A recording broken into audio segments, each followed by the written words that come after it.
Hello student. Let's crack UPSC CSC के Hindi platform पर मैं शंकर झा आप लोगों का स्वागत करता हूं। आप अनअकैडमी का सब्सक्रिप्शन कैसे लें और इस सब्सक्रिप्शन को लेकर आप क्या क्या बेनिफिट उठा सकते हैं, उससे पहले आप मेरे बारे में जान लें। मेरे पास 9 वर्षों की टीचिंग का एक्सपीरियंस है और मैंने दिल्ली और दिल्ली के बाहर देश के कई प्रतिष्ठित संस्थानों और शहरों में पढ़ाया है। मैं हिस्ट्री और ज्योग्राफी ऑप्शनल पेपर तथा सामान्य अध्ययन का शिक्षक पढ़ाता हूँ। मैंने यूपीएससी के 2 बार इंटरव्यू दिए हैं। बीपीएससी का मैंने 3 बार इंटरव्यू दिया है और आरपीएससी के मैंने 1 बार इंटरव्यू। ये मेरा अनअकैडमी का टेलीग्राम लिंक है, आप इसे ज्वाइन कर लीजिए, सब्सक्राइब कर लीजिए, ताकि क्लास से संबंधित जो टाइम होता है, जो क्लास पीडीएफ होती है और जो पेपर कटिंग होती है, आप यहाँ से प्राप्त कर सकते हैं। अब आप अनअकैडमी का सब्सक्रिप्शन लेना चाहते हैं तो इसके लिए सबसे पहले आपको अपने मोबाइल के प्ले स्टोर से जाके अनअकैडमी का एक लर्निंग ऐप डाउनलोड करना होगा।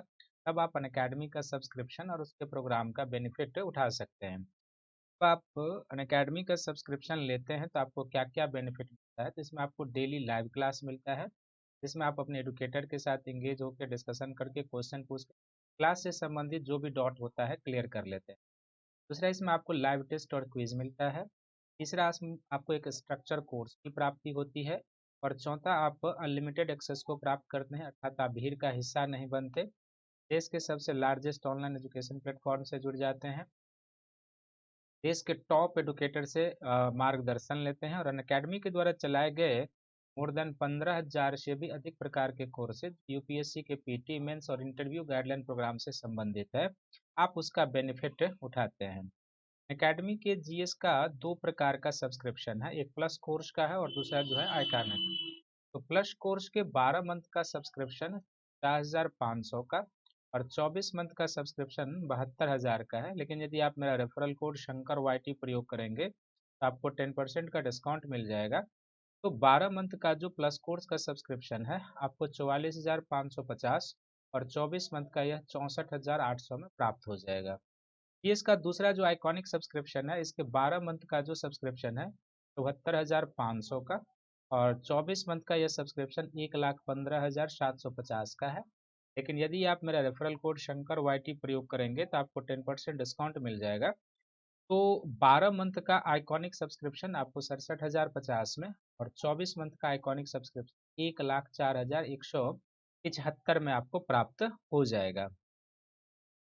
इसी प्रकार आप अनअकैडमी के कम्बो पैक का प्रयोग कर सकते हैं। इसमें यदि आप प्लस कोर्स ऑप्शनल पेपर और जीएस का आइकॉनिक सब्सक्रिप्शन लेते हैं तो 12 मंथ का यह सब्सक्रिप्शन आपको 88,705 और 24 मंथ का यह सब्सक्रिप्शन 1,31,510 का है।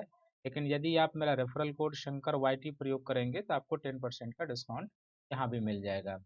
और यदि आप दोनों प्लस कोर्स का सब्सक्रिप्शन लेते हैं अर्थात जीएस का भी और ऑप्शनल पेपर का भी, तो 12 मंथ का जो यह सब्सक्रिप्शन है 70,103 का और 24 मंथ का यह सब्सक्रिप्शन जो है 99,680 का है।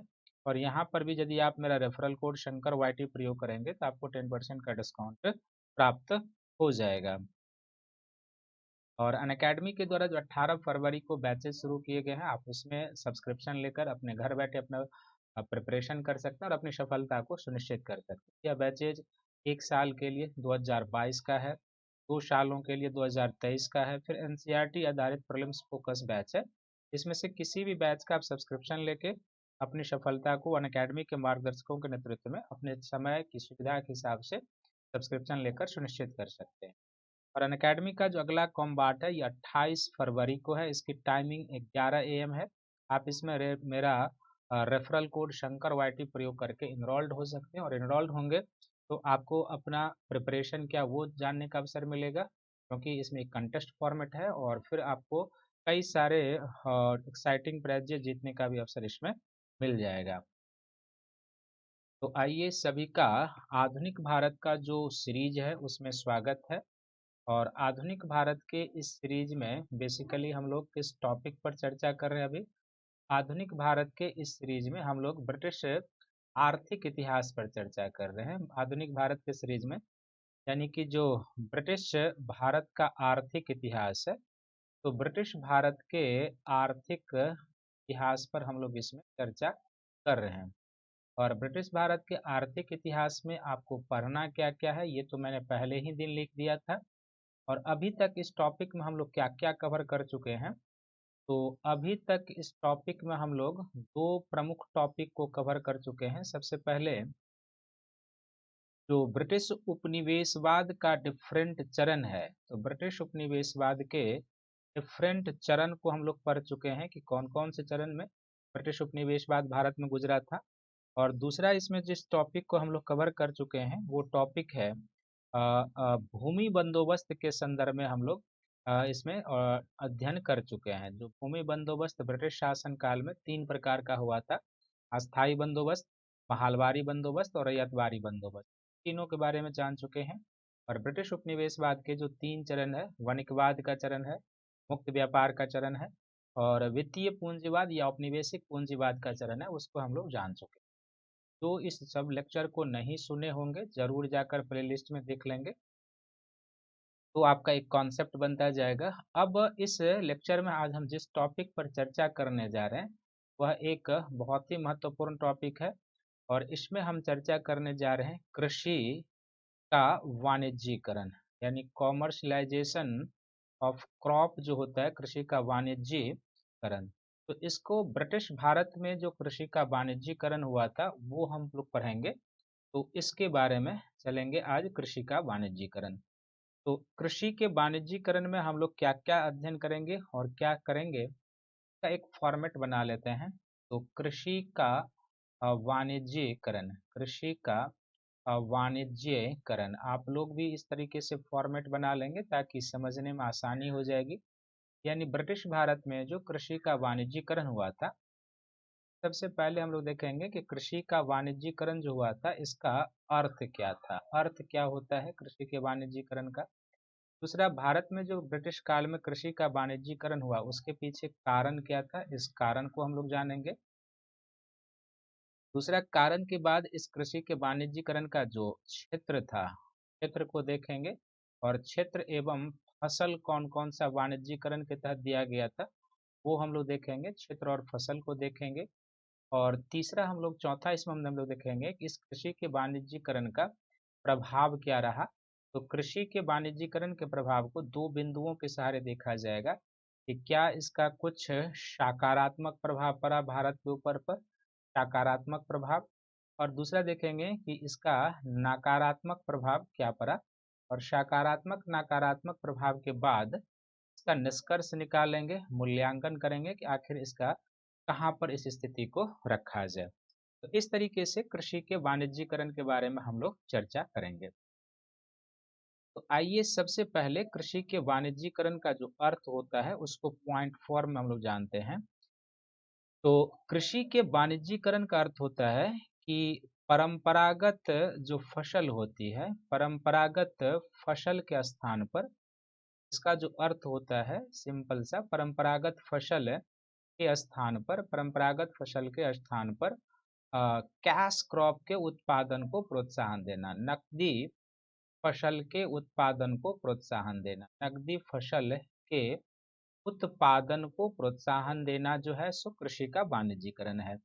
और नकदी फसल के किसान उत्पादन को प्रोत्साहन देना, बेसिकली इसका अर्थ ये होता है कि बाजार आधारित फसल, बाजार आधारित अर्थात ये हुआ कि जिस फसल की डिमांड बाजार में अधिक है उद्योग के लिए कच्चे माल के रूप में, तो बाजार आधारित फसल के उत्पादन को प्रोत्साहन, बाजार आधारित फसल के उत्पादन को जो प्रोत्साहन देना है वो बेसिकली क्या कहता है, कृषि का वाणिज्यीकरण कहलाता है।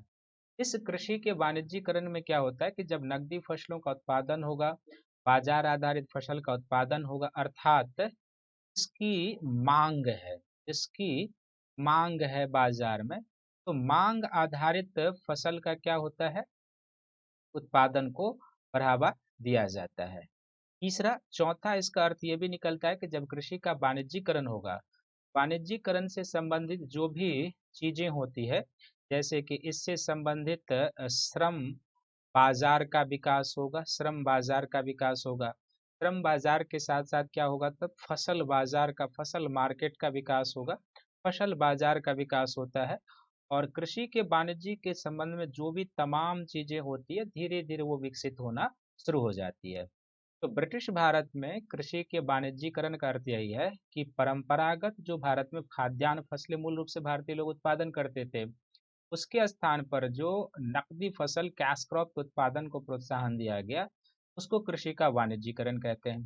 कैश क्रॉप का अर्थ है कि बाजार आधारित फसल के उत्पादन को प्रोत्साहन दिया गया। बाजार आधारित फसल का अर्थ हो गया कि जिस फसल की डिमांड मार्केट में अधिक थी, उसको उत्पादन को प्रोत्साहन दिया गया। जो इससे संबंधित जो अन्य आधारभूत चीजें होती है वो भी विकसित होगी, श्रम बाजार विकसित होगा, फसल बाजार विकसित होगा। इस तरीके से जो प्रणाली विकसित की गई थी ब्रिटिश भारत में, जो विकसित हुई थी, उसको हम लोग कृषि का वाणिज्यीकरण कहते हैं।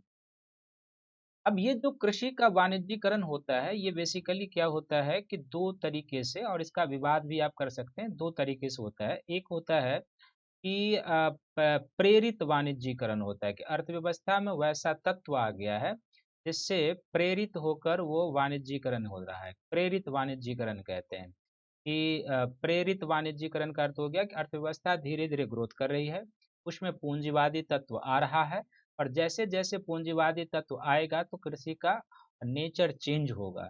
ये एक परंपरागत विकास की प्रक्रिया है कि जब कोई अर्थव्यवस्था अपने कृषि से औद्योगिकरण के फेज में गुजरती है तो वहां पर कृषि का वाणिज्यीकरण होगा ही।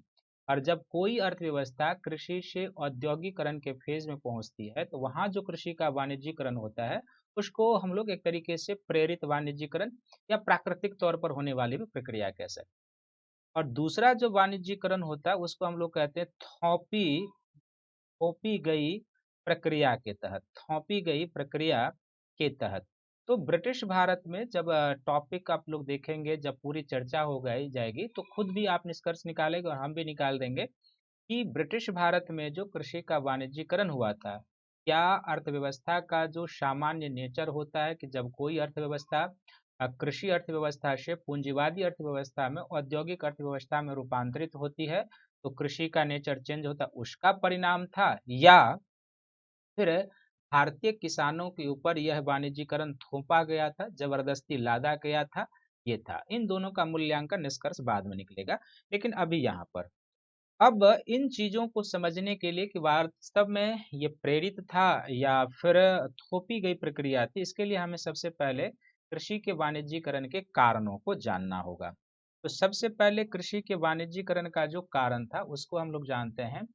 तो कॉमर्शलाइजेशन ऑफ क्रॉप जो भारत में हुआ था ब्रिटिश शासन काल में, इस वाणिज्यीकरण का कारण क्या था और किस किस तरीके से कृषि का वाणिज्यीकरण हुआ था। तो सबसे पहला कारण इसका था कृषि के वाणिज्यीकरण का कि ब्रिटेन में जो औद्योगिक क्रांति संपन्न हो रही थी, ब्रिटिश औद्योगिक क्रांति की आवश्यकता, सबसे पहला पॉइंट यहीं पर, ब्रिटिश औद्योगिक क्रांति की आवश्यकता ने भारत में कृषि के वाणिज्यीकरण को प्रोत्साहन दिया, ब्रिटिश औद्योगिक क्रांति की आवश्यकता। तो अब आप कहेंगे कि ब्रिटिश औद्योगिक क्रांति का क्या संबंध था कृषि के वाणिज्यीकरण से, तो जाहिर सी बात है, उद्योग का विकास होता है और औद्योगिक लाभ आप तभी ले सकते हैं जब उद्योगों के लिए क्या हो, कच्चे माल की पर्याप्त आपूर्ति हो, कच्चा माल हो, और कच्चा माल के साथ साथ तैयार माल बेचने के लिए क्या हो, बाजार होना चाहिए, तैयार माल बेचने के लिए बाजार होना चाहिए, तैयार माल बेचने के लिए आपको क्या होना चाहिए, बाजार होना चाहिए। तो ब्रिटेन में क्या था कि 1760 से जो औद्योगिक क्रांति की शुरुआत हुई थी वो 1813 तक आते आते लगभग वो द्रुत औद्योगिक विकास को प्राप्त कर चुका था। अब ब्रिटेन का घरेलू उद्योग जो था वो एक तरीके से सेचुरेट हो चुका था। अब उसको बाहरी उद्योग के, बाहरी बाजार और कच्चे माल की आवश्यकता थी। तो इसी संदर्भ में ब्रिटेन के औद्योगिक क्रांति से और लाभ लेने के लिए वहां के उद्योगों को, लंकाशायर, मैनचेस्टर, बोस्टन के उद्योगों को कच्चे माल की जरूरत थी। और दूसरा क्या था कि वहां जो माल तैयार होगा वो बेचा कहाँ जाएगा, उसके लिए बाजार की जरूरत थी। इन दोनों ही दृष्टिकोण से भारत सबसे उपयुक्त था, और इसीलिए भारत में हम लोग देखेंगे कि कृषि के वाणिज्यीकरण को प्रोत्साहन दिया गया था। यानी कि यहीं से क्लियर निकल रहा था कि ये प्रेरित प्रक्रिया नहीं थी जो अर्थव्यवस्था का नेचर होता है, बल्कि भारत के ऊपर एक थोपी गई प्रक्रिया प्रक्रिया थी एक। दूसरा इसका कारण क्या था कृषि के वाणिज्यीकरण का, कि किसानों को जो नगद कर देना होता था, किसानों को जो नकद कर देना होता था, नकद कर, तो किसानों को नगद कर देना होता था। इसके कारण भी कृषि के वाणिज्यीकरण की आवश्यकता महसूस की जा रही थी, क्योंकि जब किसान नगद कर देगा तो जाहिर सी बात है कि वो फसल बेचेगा बाजार में तत्काल, उससे उसको पैसे की प्राप्ति होगी और तब वो ब्रिटिश सरकार का भू राजस्व चुकाएगा। तो यह एक तरीके से सोची समझी नीति के तहत थी कि कृषि का वाणिज्यीकरण हमें किसानों से नगद कर की दर प्राप्त करने में सहायक होगा। न केवल यह कारण उत्तरदायी था, बल्कि इसके पीछे यह कारण भी उत्तरदायी था कि लगान की बढ़ती हुई दर, लगान यानी कर की, लगान की बढ़ती हुई दर को चुकाने के लिए, बढ़ती हुई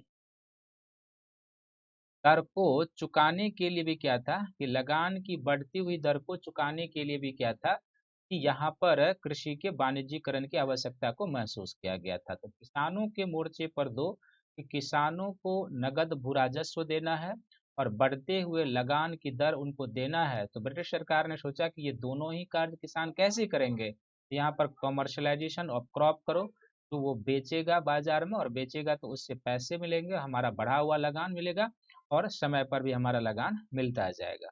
तो ये दोनों परिस्थितियां भारत में क्रिएट की गई थी, जो शोषण था उनका उसके तरीके से, और जो ब्रिटिश औद्योगिक क्रांति की आवश्यकता थी वो सबसे प्रमुख कारण था। चौथा जिसके पीछे कारण था कि चूंकि परिवहन के साधनों का विकास हो चुका था, परिवहन के साधनों का विकास हो रहा था, तो परिवहन के साधनों और संचार के साधनों के विकास के कारण क्या था, संचार के साधनों के विकास के कारण कि कच्चे माल भारत से ब्रिटेन जाना आसान हो चुका था और ब्रिटेन से भारत तैयार माल आना आसान हो चुका था, क्योंकि इसको पूरे ब्रिटिश उपनिवेशवाद के दौरान समझना है। 1813 से जो यह प्रक्रिया शुरू होती है 1947 तक चलते रहता है, तो इस पूरे ड्यूरेशन को आपको समझना है, किसी एक प्रॉपर ड्यूरेशन को। तो परिवहन के साधन बढ़ने, संचार साधन बढ़ने के कारण क्या हुआ था कि सामानों की आवाजाही जो है सो जरूरी हो गई थी, बढ़ गई थी। ब्रिटेन से कच्चा तैयार माल जल्दी भारत आ सकता था और भारत का जो कच्चा माल है वो जल्दी ब्रिटेन जा सकता था। तो परिवहन के बढ़ते साधन, संचार क्रांति ने भी कृषि के वाणिज्यीकरण को प्रोत्साहन दिया था, क्योंकि इसमें भौगोलिक दूरियां कम हो जाती है। चौथा, पांचवा पॉइंट जिसके पीछे कारण था वह यह भी था कि ब्रिटेन इस कृषि के वाणिज्यीकरण के द्वारा अपना व्यापार संतुलन करना चाहता था, व्यापार संतुलन करना। और ये व्यापार संतुलन करना जो चाहता था, मैंने आपको उपनिवेशवाद के जो विभिन्न चरण हैं उसमें मैंने आपको दिखाया था कि किस तरीके से इस ट्रेड ट्रायंगल में 3 बंदरगाह और कैसे व्यापार संतुलन होता था।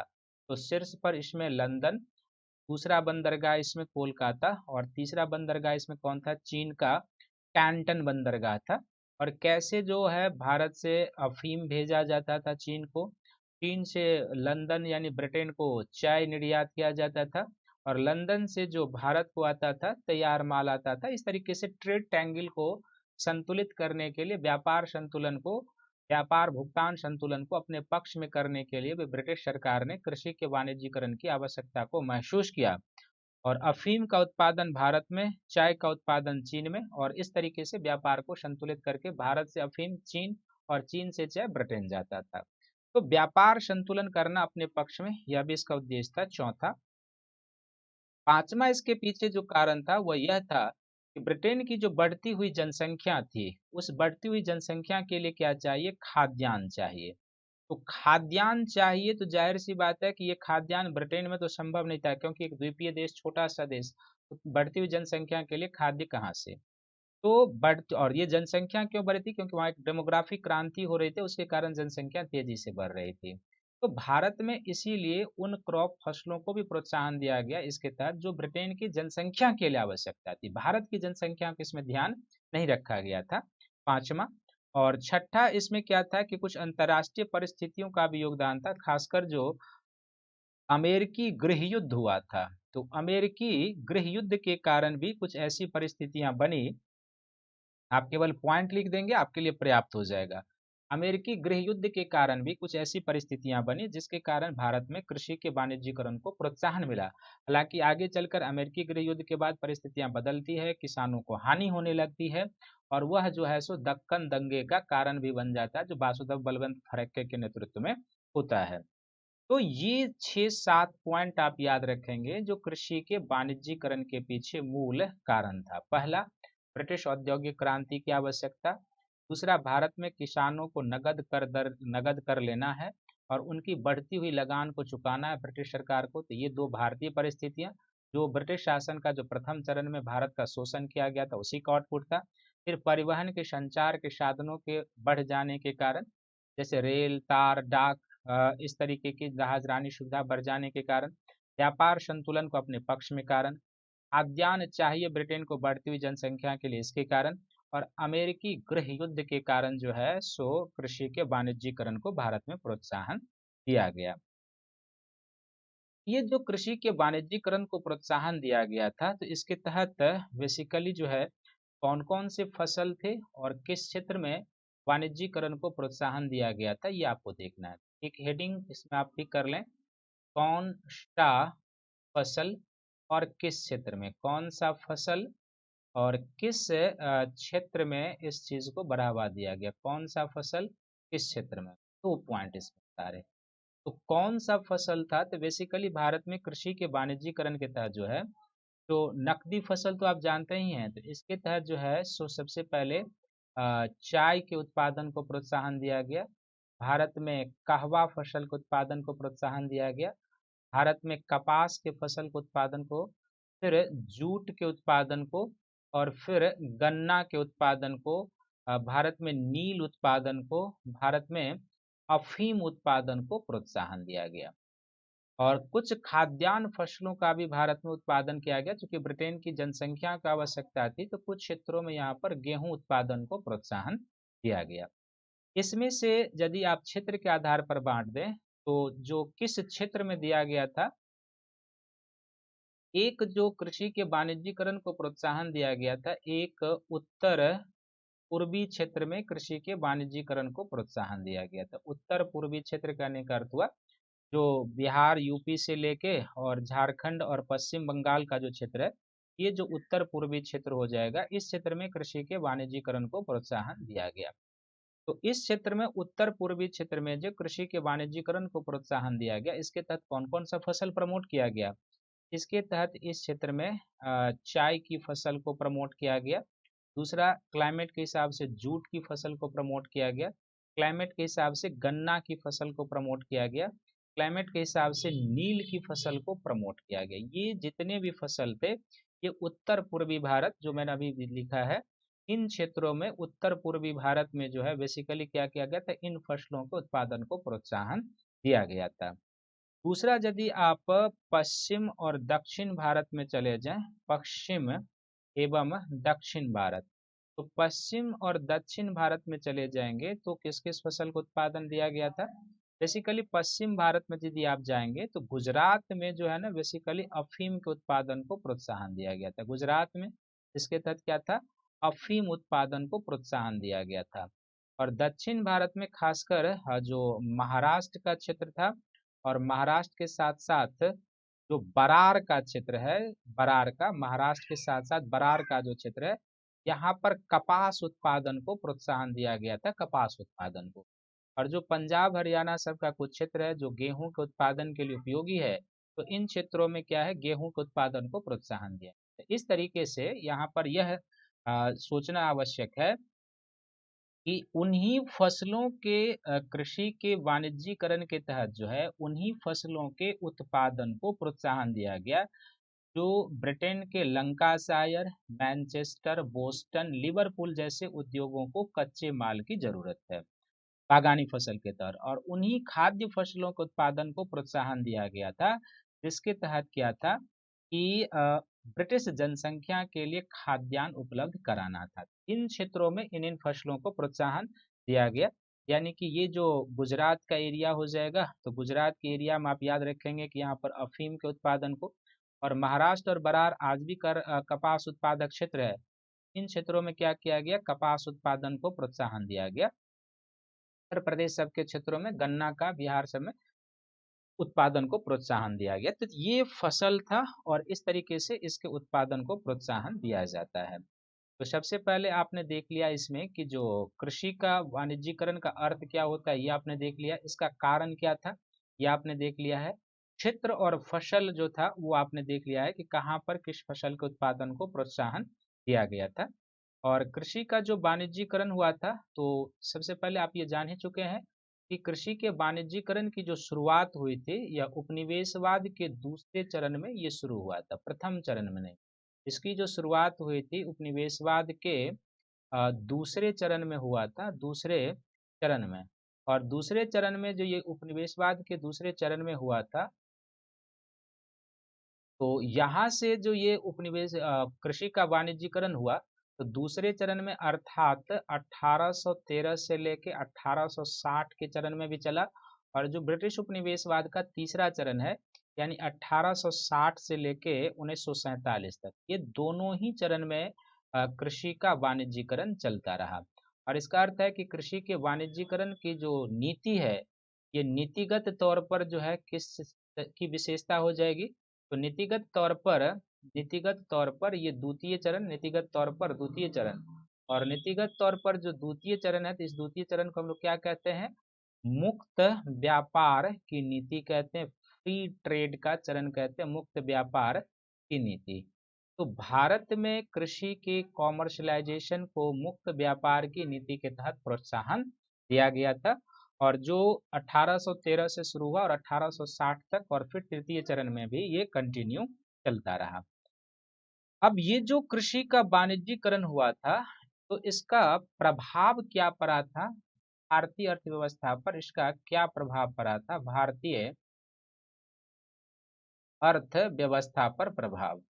तो भारतीय अर्थव्यवस्था पर जो कृषि के वाणिज्यीकरण का प्रभाव पड़ा था, वो क्या क्या पड़ा था, इसके प्रभाव को दो पॉइंट के सहारे समझा जा सकता है। सबसे पहला पॉइंट कि इसका नकारात्मक प्रभाव क्या पड़ा था, कृषि के वाणिज्यीकरण का नकारात्मक प्रभाव, निगेटिव इम्पैक्ट पड़ा क्या था। और कुछ न कुछ कृषि के वाणिज्यीकरण का हम लोग देखेंगे कि सकारात्मक प्रभाव पड़ा था, लेकिन यहाँ पर ये ध्यान में रखेंगे, ये जो सकारात्मक प्रभाव था कृषि के वाणिज्यीकरण का, ये ब्रिटिश शासक ने, बल्कि जो सहज एक प्रक्रिया होती है कृषि के वाणिज्यीकरण में और पूंजीवादी रूपांतरण में, उसका परिणाम था। ब्रिटिश शासक ऐसा नहीं चाहते थे। तो इसका जो नकारात्मक प्रभाव पड़ा, सबसे पहले आप देखेंगे कि इसका जो नकारात्मक प्रभाव पड़ा, किसानों के ऊपर जो है इसका बड़ा ही नकारात्मक प्रभाव पड़ा। किसानों के ऊपर क्या हुआ, तो चूंकि कृषि के वाणिज्यीकरण में क्या था कि इनमें इनको नकदी फसल का उत्पादन करना होता था। नकदी फसल जिसका नाम हमने बताया, तो नकदी फसल का आपको उत्पादन करना, नकदी फसल का उत्पादन। और सरकार की तरफ से इन फसलों के उत्पादन के लिए कोई प्रोत्साहन था नहीं। तो नकदी फसलों के उत्पादन में क्या होता है ना, इसमें रिस्क अधिक होता है। इसमें क्या होता है, रिस्क अधिक होता है। अभी भी आप भारत में देखते होंगे कि जहाँ पर कपास का उत्पादन होता है, जहाँ पर गन्ना का उत्पादन होता है, खासकर कपास उत्पादक क्षेत्रों में किसानों के पास रिस्क अधिक होता है। तो नकदी फसल के उत्पादन करने थे और इसमें रिस्क अधिक होता है। दूसरा, इस फसल को उत्पादन करने के लिए क्या होता था कि चूंकि नकदी फसल है और ये किसान उत्पादन करने के लिए भी मजबूर है, क्योंकि इसको बढ़ा हुआ कर देना है, नगद कर देना है।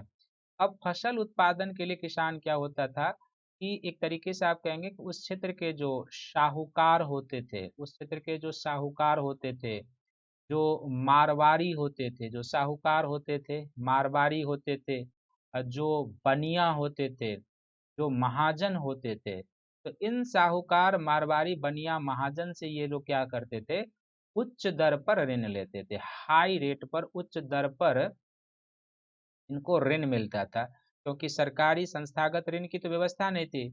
उच्च दर पर इनको ऋण मिलता था। और उच्च दर पर ऋण लगाने के बाद, लेने के बाद क्या होता था कि मान लीजिए ये कपास की फसल को लगाते हैं, और इनके साथ हमेशा ये रिस्क बना रहता था कि जैसे मान लीजिए यदि सूखा आ गया तो इनका फसल समाप्त, यदि अंतर्राष्ट्रीय बाजार में इसकी मांग कम हो गई तो भी इनकी घाटा, यदि अंतर्राष्ट्रीय बाजार में मूल्य कम हो गया तो भी इनको घाटा, क्योंकि अंतर्राष्ट्रीय बाजार को इनकी जानकारी होती नहीं थी। तो इसमें कपास या किसी भी प्रकार के नकदी फसल के उत्पादन में तीन प्रकार का रिस्क होता है कि यदि वो सूखा हो गया या बाढ़, जो जिस तरीके का फसल है, तो प्राकृतिक आपदा के कारण यदि वो फसल खराब हो गया तो भी रिस्क है।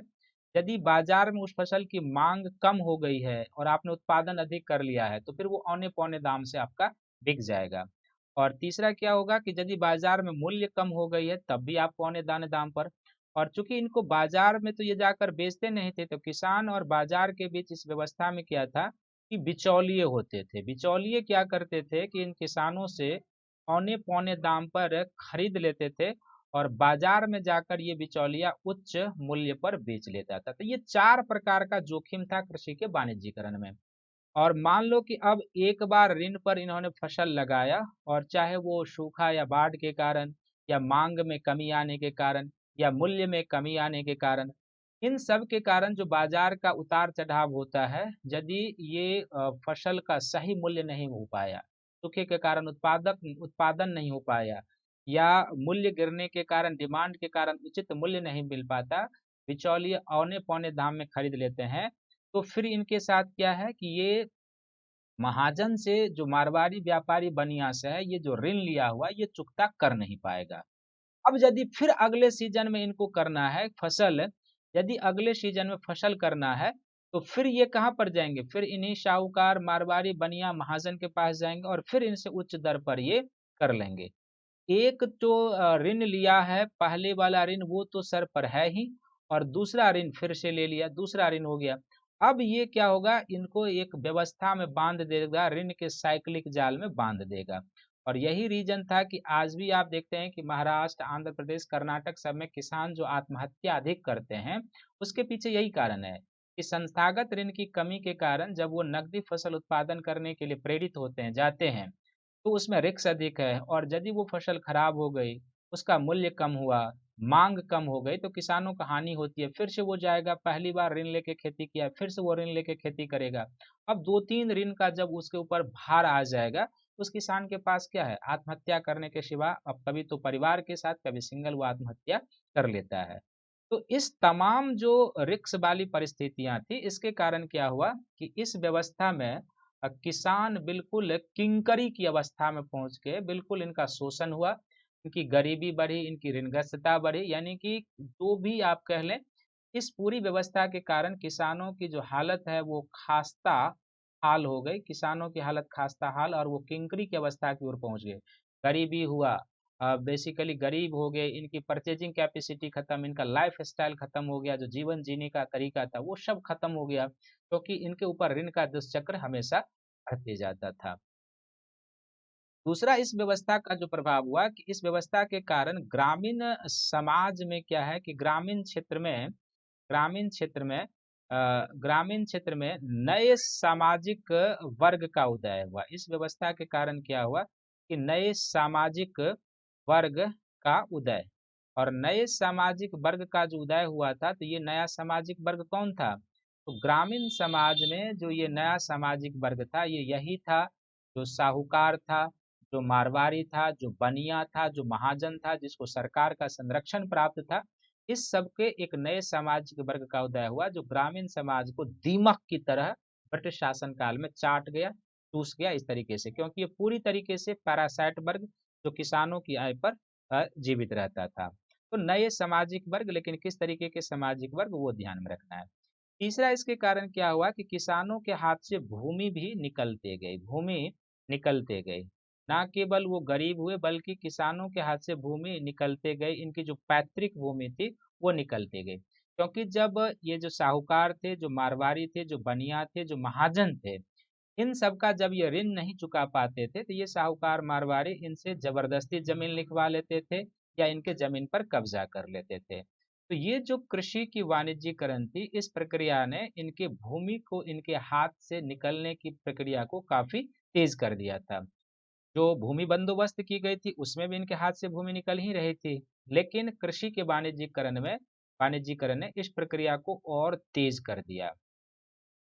और इसके कारण क्या हुआ कि जो चौथा पॉइंट याद रखेंगे, तो कृषि के वाणिज्यीकरण कर ग्रामीण समाज का जो ताना बाना था, तो जो सामाजिक ताना बाना था वो पूरा का पूरा छिन्न भिन्न हो गया। ग्रामीण समाज का ताना बाना क्या था कि पूरा का पूरा छिन्न भिन्न हो गया, समाप्त हो गया, ये ध्यान रखेंगे। तो किसान के दृष्टिकोण से क्या प्रभाव पड़ा, नए सामाजिक वर्ग जो उदित हुए वो, लेकिन उसका नेचर कैसा था, किस प्रकार का वर्ग था ये, भूमि कैसे उनके हाथ से निकलते गए, क्यों निकलते गए ये, और सामाजिक ताना बाना कैसे छिन्न भिन्न हो गया ये। कुल मिला के भारतीय अर्थव्यवस्था पर कृषि के वाणिज्यीकरण का नकारात्मक प्रभाव था। कोई खास सकारात्मक प्रभाव नहीं दिखा, क्योंकि इस व्यवस्था में काफी रिस्क था और इसमें सबसे अधिक लाभ जो था वो बिचौलियों को हो जाता था, बाजार के बिचौलिए, क्योंकि जो किसान और बाजार के बीच का बिचौलिया था, आज भी आप देखते हैं कि ऐसी व्यवस्था में बाजार के बिचौलिए ज्यादा फायदे उठाते हैं।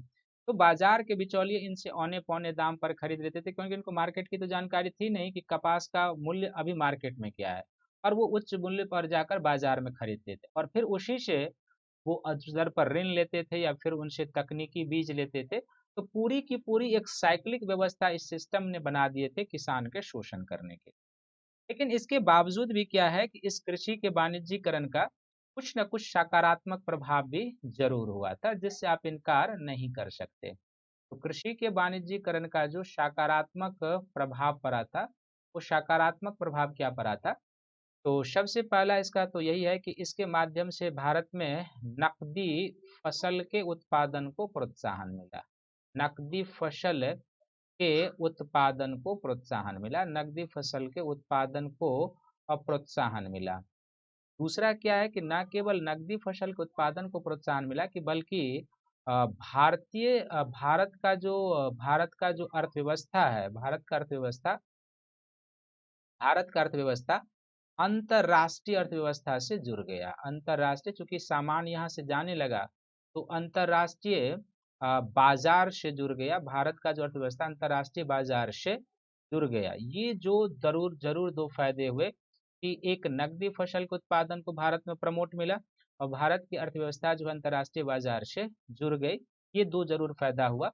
और जो एक तरीके से कहेंगे कि जो कृषि के क्षेत्र में सोशल डायनेमिज्म थी, किसानों के कुछ दृष्टिकोण में भी परिवर्तन हुए, इससे इनकार नहीं किया जा सकता किसानों के दृष्टिकोण में परिवर्तन।